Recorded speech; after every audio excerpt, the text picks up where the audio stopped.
एंग्रो का शेयर ऐसे ही नीचे क्यों गिर रहा है? एक वजह तो ये है कि क्वार्टर वन 2025 में एंग्रो का प्रॉफिट 63% तक कम हो गया था और ईपीएस कम होकर 2.17% तक रह गया। और दूसरी वजह ये भी है कि किसानों ने इस साल खाद भी कम खरीदी, यूरिया और डैप की डिमांड 50% तक कम रही।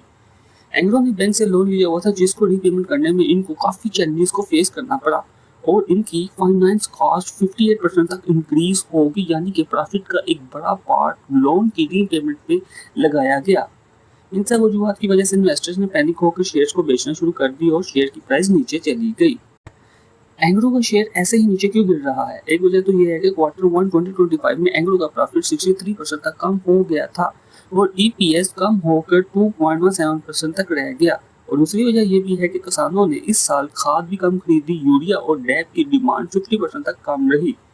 एंग्रो ने बैंक से लोन लिया हुआ था जिसको रीपेमेंट करने में इनको काफ़ी चैलेंजेस को फेस करना पड़ा और इनकी फाइनेंस कॉस्ट 58% तक इंक्रीज होगी, यानी कि प्रॉफिट का एक बड़ा पार्ट लोन की रीपेमेंट पे लगाया गया।